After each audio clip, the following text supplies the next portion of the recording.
I first became aware of coal ash leakage in 1972, the first time I canoed past the ash ponds and saw the chemical leakage into the river. Some of my family worked at Illinois Power, and they worked on the ash ponds, and they told me, explained how the ash ponds worked and things, but I never thought about them as being a real hazard until recently with the blowouts in Tennessee and North Carolina, and finding out that they're actually leaking in the subterranean water also. The coal ash disposal is a huge personal issue for me and for my family, because I've been on the river 3 times this spring and summer already, and every time I go down that stretch of river where the coal ash pond is at, it looks, quote, pretty to see all the different colors that are seeping out when actually they're indeed heavy metals seeping out from that coal ash right into the river. Coal ash is the waste that's left over after burning coal in a power plant, much like you have ash left over after burning wood in a wood fireplace. The issue with coal ash, though, is that coal, when burned, releases a number of the pollutants, including salts and metals, that are found in coal, concentrating and releasing many of those pollutants. And those are things like arsenic, lead, cadmium, chromium, mercury, selenium. The Dynegy Vermilion Power Plant has 3 coal ash pits, all of which are located in the floodplain of the Middle Fork of the Vermilion River, which is our state's only nationally designated scenic river. 2 of those ash pits are unlined and now have been shown to be actively leaching coal ash pollutants into the groundwater as well as into the river. The Middle Fork of the Vermilion River is one of the most biodiverse, intact river systems in Illinois. What we found to date is that concentrations of certain elements like cadmium, lead, and mercury are in fact higher downstream of the Dynegy site.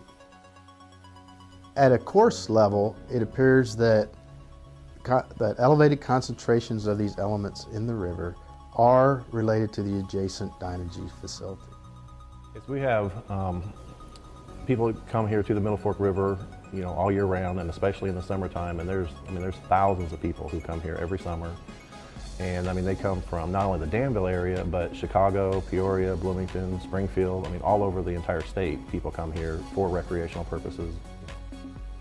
The Vermilion County, Illinois Board recently unanimously passed a resolution addressing the cleanup issue at the Dynegy site. The essence of the resolution is to have Dynegy clean up the site, do it properly, build a new retention basin that is lined, and cap that properly, and then have monitoring of that new scientifically correct site for the future. Dynegy would like to just cap the ash ponds, which is a dump and run solution for them, but it doesn't address at all the undercutting in the ash ponds or the fact that their ash ponds are setting over subterranean mines, which allows leakage into the groundwater. With the current situation of the riverbank constantly eroding and the coal ash ponds being so close to the river, I see that there's a definite potential for a serious problem in the future. I think we've seen in other parts of the country what happens when you aren't proactive, and we don't want accidents happening in Vermilion County that happened elsewhere in our country.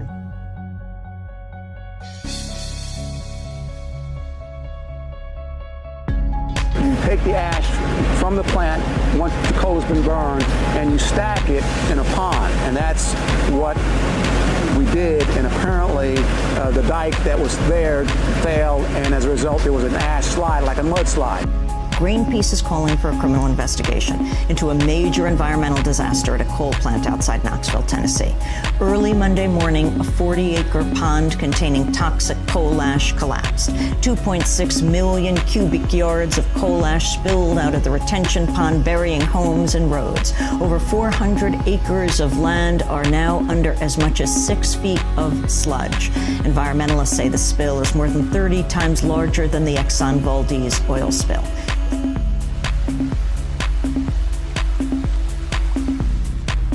Carolina is facing a major spill from a shuttered coal plant near Greensboro.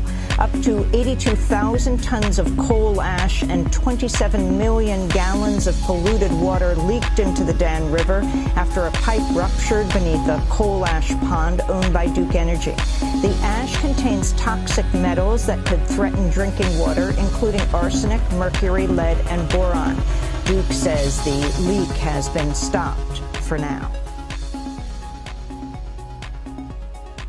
And I strongly believe and feel in my heart it is an ethical duty for us to protect the Middle Fork of the Wild and Scenic River, because it's not only for us, it's for our children, our grandchildren, future citizens of Vermilion County, and it's for the animals and plants in the area that don't have a say but have a right to be there just as well.